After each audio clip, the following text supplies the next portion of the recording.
Alright, so this is going to be probably the last one that I do. And what it is it's like the theory that I've been trying to finalize, that I've been talking about for this whole time, and is the lens from which I view everything else. It's the guiding principles in my life. Is I I don't I don't think I can get myself to believe that Christ walked on the water physically, because I don't think that being a magician makes you the Messiah. Because I've seen Angel walk on water too. It doesn't make him Christ. It's, you know, I don't think that that's what makes someone the Christ. I could be wrong. I don't know. But I don't think so. What it is the ethics that Jesus gets behind. Because when I look at the cost of existence and I see the person footing that bill, I see a reflection of Christ. God is going through all this effort, is paying all this for us, and he doesn't have to, and he probably shouldn't, because it doesn't really make any rational sense that he would, but yet he's doing it anyway. And so I see that same act in Jesus's crucifixion, and he's trying to teach everybody to love each other and not manifest hatred in their hearts and stuff, even. Which, again, like I had said, it doesn't matter what form existence takes, it's going to have an effect, even if it is only spiritual, even if there's no physical manifestation of it that actually gets presented or expressed. That's still an impression, and it still gets left on God an infinite number of times for every possible way that it could have been presented. So God can make a final judgment on that and give it an absolute value. There has to be an infinite number of examples of it in order to render that absolute value. It's the only way that that's possible. So therefore, God must bear witness not only to every sin that we commit, but an infinite number of sins for every sin that we commit, plus an infinite number of sins that we just didn't know about or just happened not to do that time. So it's just an infinitude upon an infinitude upon an infinitude in order to reach an absolute value of exactly how bad was what we did. So given all of that information, then we can learn about God's character as one who would do such a thing. And so then we say, well, who would that be? What kind of a person would that be? And to me, it just looks a lot like Jesus. It looks a lot like Jesus of Nazareth. It just bears a very striking resemblance, because over and over I keep seeing that. Same ethical passion, that same, I don't know what to call it, a reverence for all that exists, even if it is wretched, even if it is leprous, even if it is sinful and sickening and gross. It still has value. And I don't know of any other person that has really exemplified that view more than Jesus. I mean, there's been a lot of people that try to do stuff like that. Martin Luther King Jr., Gandhi, people like that, sure. But none of them to quite the extent that Jesus did, not only for his death, but also for his life. And it isn't about the magic tricks. It isn't about creating fish out of breadcrumbs or whatever the fuck. I don't believe any of that stuff physically happened. I think it was trying to give you an analogy of what it would have been like to have listened to Jesus' sermon. Is it would have been like you were starving, and all of a sudden some dude magically created this vast array of fucking fish and loaves of bread, given only this tiny amount. In other words, he took some tiny concept that someone had and he grew it right in front of them so that they could see the depth of that magnitude of meaning that was hidden and embedded in that concept, whatever it was. Maybe it was, if you had the faith of a mustard seed, then you could move mountains kind of a concept. Who knows what it was? But it was analogous to someone taking, 5 loaves of bread and 7 fish and turning them into hundreds or thousands of those. It's the equivalent of that. And Jesus explicitly states this on several occasions, that he's giving parables, that he's giving analogies, that he's giving metaphors, that's how you teach people. Is if you haven't experienced this yourself, okay, well, what have you experienced? What has everybody experienced? And I'll show you in there, because you've experienced this. I can demonstrate this information to you inside of that world. But since you haven't stepped foot over here, I can't tell you exactly, explicitly, directly what it is, because if I did that, you would have already been here to experience it, at which point you don't need the information transmitted to you because you would already have it. So he gives parables, so that those of us down here who have never traversed, where he has gone, where we can't follow, we're left out here in the dregs and the dirt. So he draws us, stick figures in the fucking dirt, because that's what we have. So he does that for that reason. He doesn't do it because that's all he knows, and he doesn't do that because he's as simple as us. He's just doing it because we are that fucking simple, and we need it put to us that way. But it isn't to be taken literally, and there's a real reason for that. It's because if you take it literally, you miss the entire point of Jesus' message. The whole point of his message, as far as I can tell, in my own humble opinion, I'm not saying anyone else is wrong, because I am not God. I don't want to fucking sit in that seat, even if I could. I don't want to. Fuck that. I'm not here to judge anyone, but what I personally believe is, and I could be wrong, is that Jesus knew all of this information intuitively because his soul wanted to give every other soul in existence validation and say, you mean something to me. You might not mean something to yourself. You might not mean something to anyone else around you. Maybe you're not being told that you matter. I care. You matter. I will do this for you. That's what Jesus did. And so it was like, it's not all about his death, but that's the most striking thing. It's the crescendo in the song of his life is the crucifixion, because it's like, even this I will bear for you. So, very poignant. But the point is that it isn't about the magic tricks, it's about the message that he was sending. The magic tricks be damned. I don't give a fuck if he did or didn't walk on water. It wouldn't make a damn bit of difference to me. What does he stand for? What is he teaching? What does it mean to him to die on the cross? What does that actually mean? I don't care if he walked on water. I don't care if he made the blind see, physically or literally. I care about what he was teaching.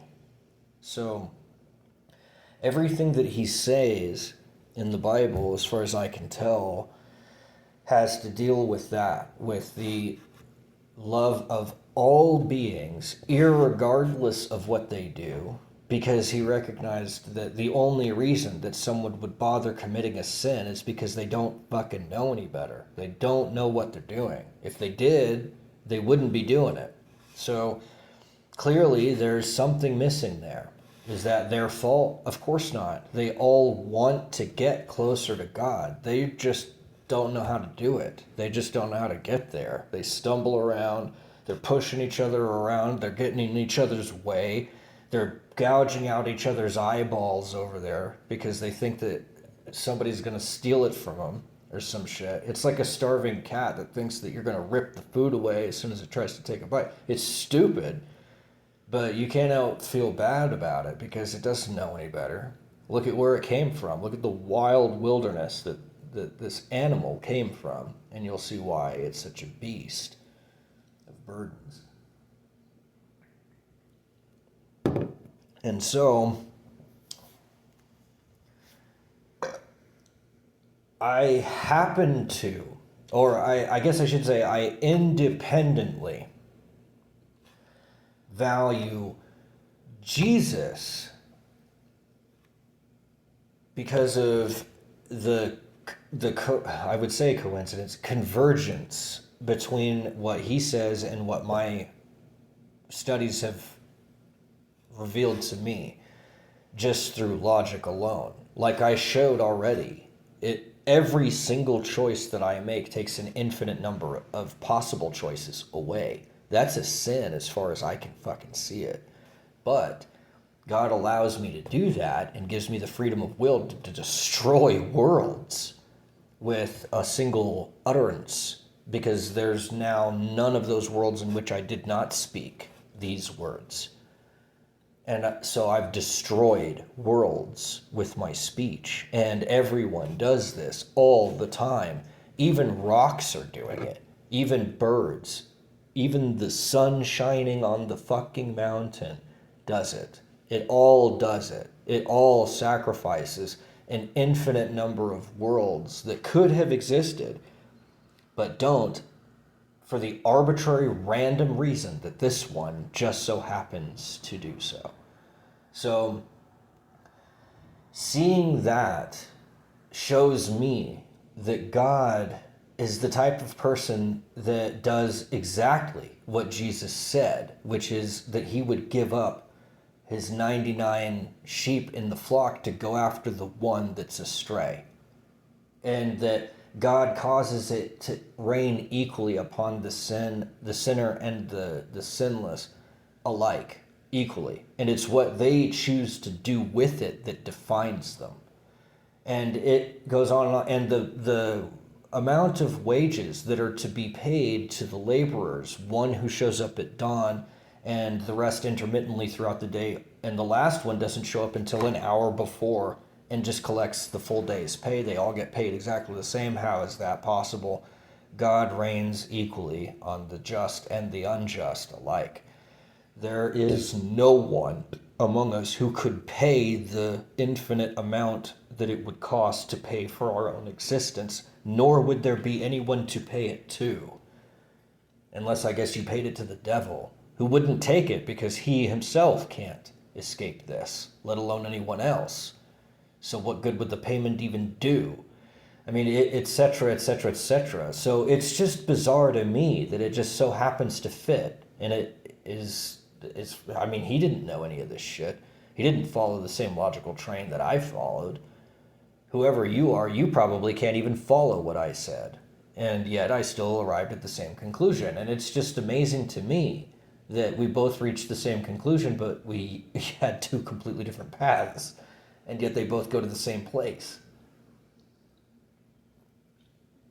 And that's a bit too much of a coincidence for me.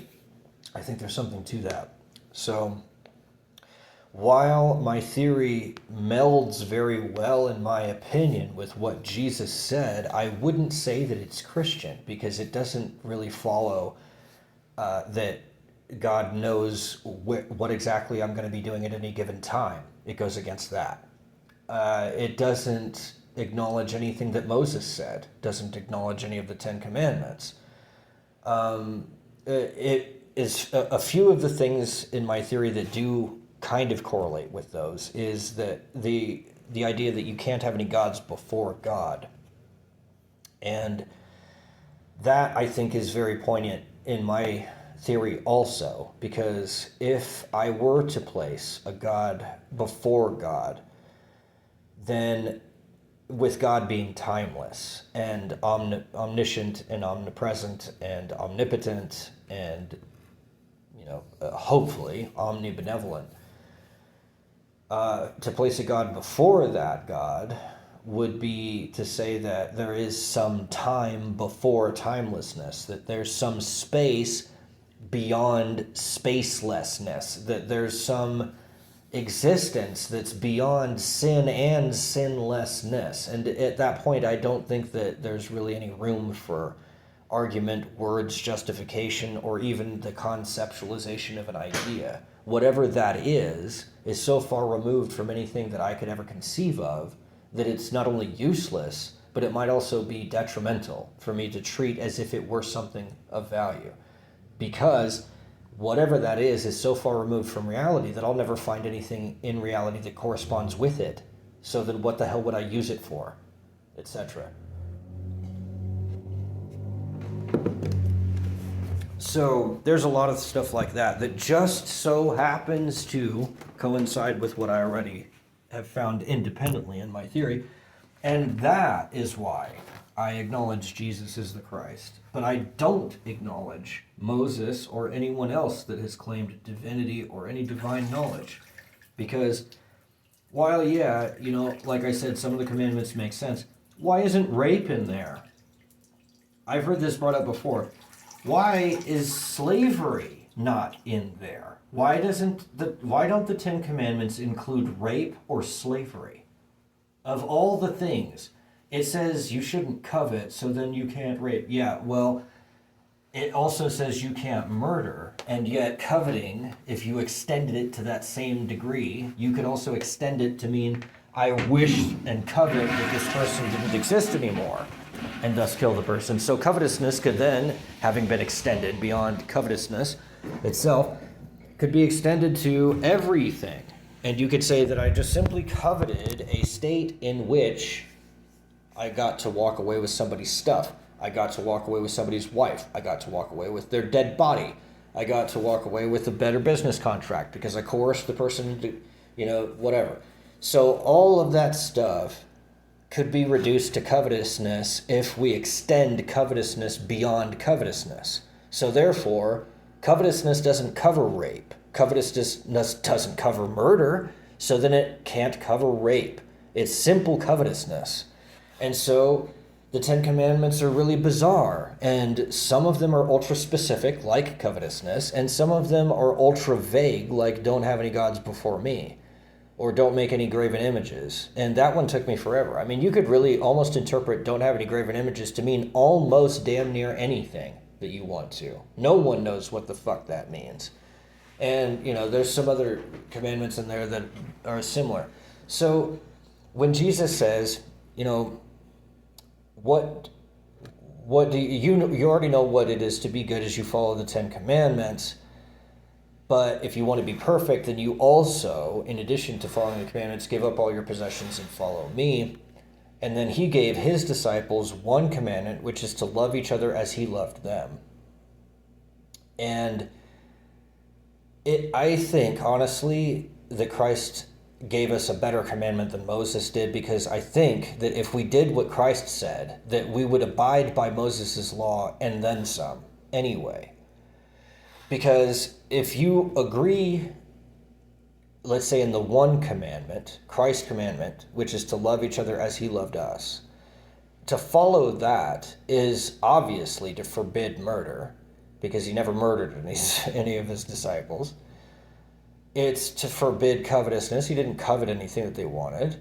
It's to forbid all of the same stuff that's in the Ten Commandments. And so, like he said, he fulfills that. He doesn't say that it's in error. He fulfills them in one single law, which is something that I think Christ should be able to do, is to reduce all laws into a single law. Why? Because he's the Christ, because he knows his shit, because he should be able to condense everything back into its qualitative, irreducible state, its natural, fundamental, raw state. And it only has one of those, and therefore it should just have one law, because there's one fundamental, raw reality of whatever it is, value of whatever it is. So then there's only one law that reflects that one value of that one thing, which is the totality of all reality. So you've got the totality of all reality, everything that you could ever think of is one giant thing that includes everything. The value of that should be love. Because if it's anything else, it's not going to be sustainable. If it's hate, it's going to kill itself. If it's envy, it's going to, worry about everything that it isn't, and it's going to destroy itself that way. If it's anger, it's going to kill itself off. If it's greed, it's going to, spend itself into nothing. It'll give itself away, prostitute itself out, whatever. If it did anything but love, it would die. If everything in existence had one emotion, the only emotion that it could have that would sustain it for longer than a finite amount of time, the only emotion that could sustain it indefinitely would be love. That's what it takes to raise a kid. That's what it takes to heal the sick. That's what it takes to teach the uneducated. That's what it takes to fix things, is love. So yeah, if you can't love, you can't fix anything. If you can't fix anything, it's all going to fall apart at some point. So I just don't see any way that this could be the wrong path. And so then I follow it. But I don't follow it because somebody said he walked on water, literally. And somebody said that he caused the physically blind to physically see. I don't give a fuck. I've seen so many magic tricks. I've seen so many TV shows. I don't give a shit. What did he stand for? What was his actual position? And that position that he took, like I said, it lines right up with what I found.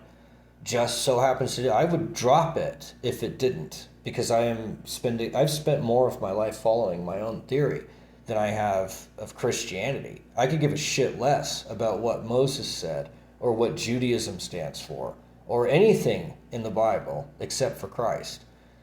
But Christ, he seems to have figured it out. Everybody else is full of shit, but Christ seems to have figured it out. And so I tip my hat to him. That's who I follow. And again, the only reason that I can't even say that because I don't actually follow Christ. I just follow the conclusion that Christ found, because I found it a totally different way. That's why I can't say I follow Christ, because if I followed him, I wouldn't know there was another way. There is another way. And he says this. He says, if anybody comes up by any other way, then they come as a thief. Well, then there must be some other way of getting this knowledge. And there is. It's just pure, raw, deductive reasoning. But if you do that, and you calculate these values, instead of feeling these values, then your soul isn't going to benefit. Your mind will be crystal clear, you'll have clarity, but you won't have any wisdom. And it's sort of like a kid wandering around with a gun, or worse yet, an atom bomb. And he knows how to build a fucking atom bomb, but he's 6 years old, and he wants his goddamn cupcake right fucking now. It's that kind of a situation. So it's like, you're not going to get anywhere with just knowing what it is to have power. You have to have earned it. You have to be given this information by God when he knows that you're going to be ready to receive it. Because if you get it my way, then you don't really get it. It doesn't actually root into your system. It just floats around in your consciousness to be weaponized at will. So that's why I'm pretty sure I'm the Antichrist, etc. Because I seem to have found the reasoning, the rational, logical reasoning that Jesus never gave. And if you follow this logical, rational reasoning, you end up with the same conclusions that Jesus concluded, but you conclude them for completely different reasons. You conclude them not because of love, but because of calculation and precision and deductive reasoning and raw, brute mental force. And that isn't the same thing at all. Having raw, brute mental force is no more or less impressive than watching somebody bench press 2,000 pounds. It's cool, I guess, but it's not really useful, and it doesn't make you a good person. It's just a talent. So, like I said, I can't even say that I follow Christ. I can say I recognize Christ. I can say that I understand Christ, but I can't say that I follow Christ because I can't follow him. Because where he went, he got all the way to where he went through just love, through just loving people and just having faith in the goodness of all beings and God's plan and all of that. And I don't. I found it simply, I found it in despite that, because I'm obviously not Christ, so how the fuck did I reach these conclusions that he reached? Well, because I used deductive reasoning, and if you're consistent enough with your logical and deductive chains of reasoning, you will conclude the same thing that Christ said, because it's the most rational, largest scope, fully integrated theory that you can have. It doesn't dismiss any particular group, favor or disfavor anyone. It doesn't have any bias. It doesn't have any anything that would truncate it in the usual fashion, like most religions do, where they say kill the infidel or curse your enemies or whatever it is. Well, Jesus said to turn the other cheek and bless your enemies. And that's completely radical. You don't see that in any other religion.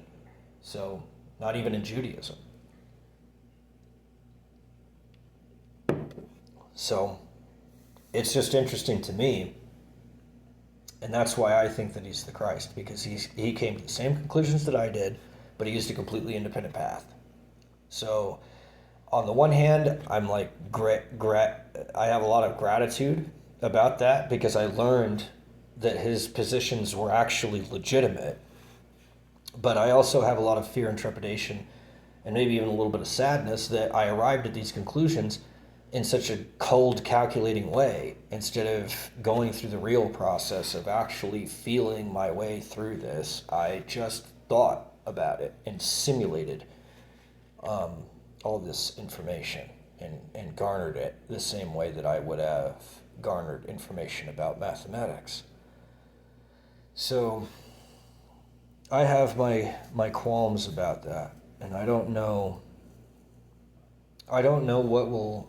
what will happen because of that. I don't know if that's going to lead to my damnation or if it's just a bump on the road and, I can move past it, which is what I'm starting to feel like is the case. But we'll see.